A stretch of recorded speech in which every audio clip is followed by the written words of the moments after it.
Bit of breaking news now. Allegations of paying for sex with the text messages to back it up. We have new details now tied to that Congressional House ethics investigation into Florida Republican Congressman Matt Gaetz.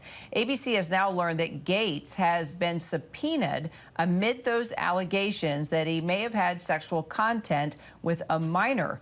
But this is part of a civil suit. Our investigative correspondent Olivia Rubin joins me now for more. What are you learning, Olivia? Kira, a remarkable development, as you just said. Congressman Matt Gaetz, sources telling ABC News, has now been subpoenaed as part of ongoing civil litigation that is underway in the state of Florida. And remember, Kira, this all relates to allegations that have ensnared Congressman Matt Gaetz for years, that he had sexual relations with a woman when she was a minor. And remember, Congressman Matt Gaetz was the subject of a Department of Justice probe because of those allegations, and ultimately no charges were brought. He has long denied that he had any such sexual relations. He has even said that the alleged minor did not exist. But now, according to this remarkable reporting from our investigative reporter, Will Staken, fast forward years later, the woman who was then a minor is now in her 20s, and she has issued this subpoena to Congressman Matt Gaetz. And again, part of an ongoing civil litigation in Florida that was brought by sort of a longtime friend of Matt Gaetz. But what's really key here, Kira, is that because of this subpoena, which is calling for an April 5th deposition, Congressman Matt Gaetz could now have to go under oath, under the penalty of perjury, and speak to these allegations that he had sexual relations with a minor, which, again, cannot emphasize enough, have plagued him for years, Kira. So really remarkable reporting. Again, another shout out to Will Staken for breaking this here today. Right, because we had followed the ethics committee and this investigation. It sort of went away for a bit of time. So how is this going to, I guess, rev it back up again, or did it really never stop?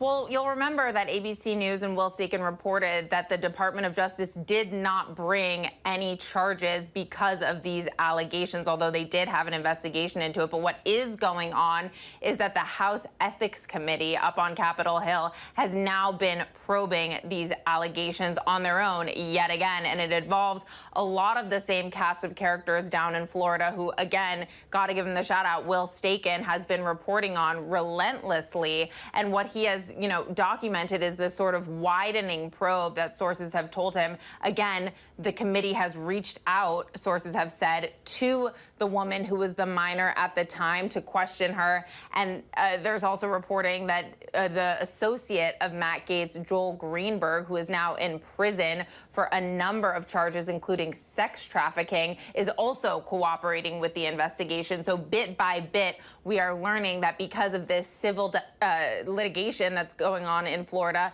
the House Ethics Committee going on Capitol Hill, again, the probes starting back up with Matt Gaetz today, again, being subpoenaed as part of that and potentially having to go under oath, Kira. All right, Olivia Rubin, and of course, thanks to our Will Staken. Appreciate it.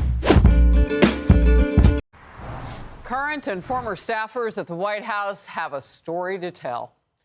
Biden's team is trying to downplay claims of turmoil and a toxic work environment.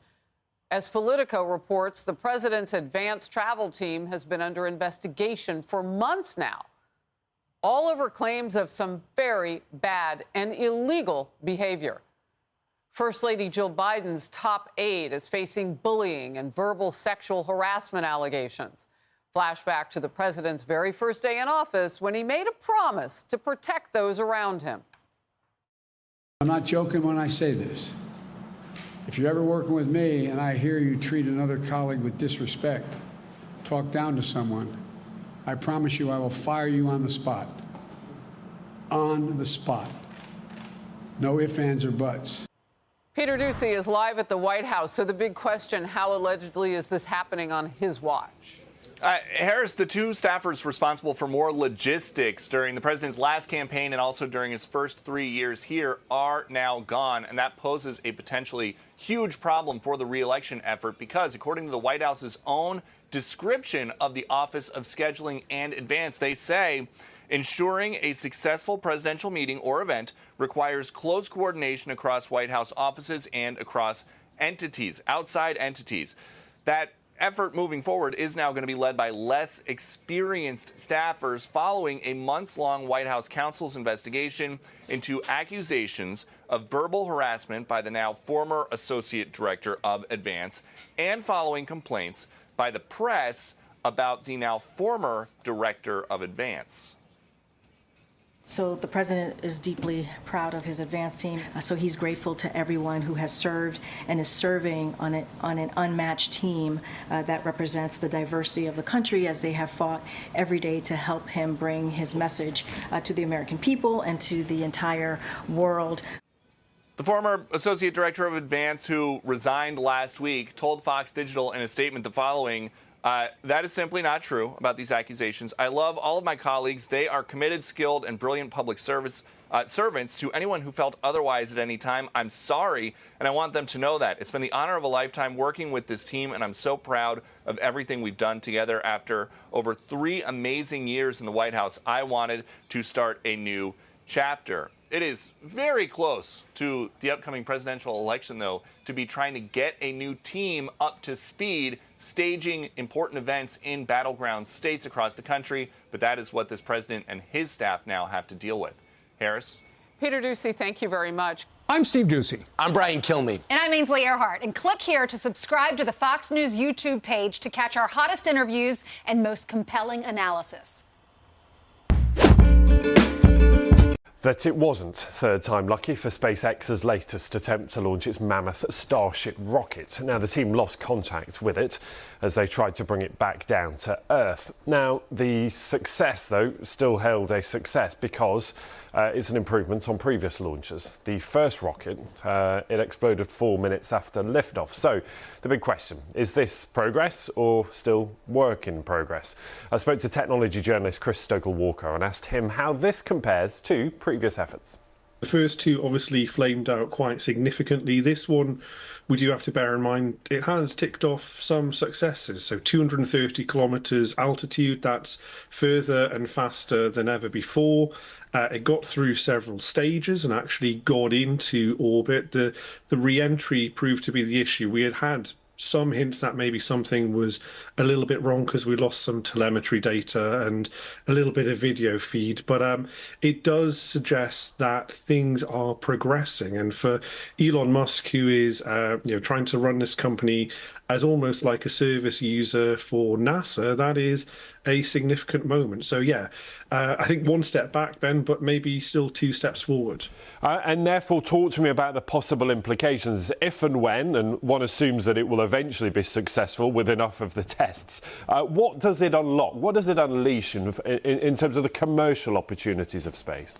Yeah, so it's probably worth pointing out what exactly this is. So this is the Starship system that's developed by SpaceX. So it's designed to be a kind of reusable rocket, a way of getting both cargo and people into space outside of Earth's orbit. And one of the things that we've seen over the last decade or more is that NASA, the ESA, the European Space Agency, and more national space agencies that are government funded have drawn back their funding for these sorts of efforts as budgets get tighter and things get more difficult. So in their place, we're seeing private enterprises like SpaceX starting to offer those services. So for SpaceX, if they manage to get this right, then it's the kind of fulfillment of a multi-billion-dollar contract with NASA that would involve them essentially shipping people and cargo up into space for regular missions that happen. And the ultimate goal, I think, is that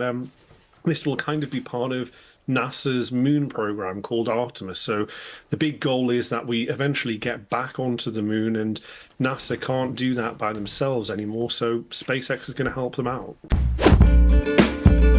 But I think we have to start with an unexpected twist. It happened in the 2024 race, broke news yesterday.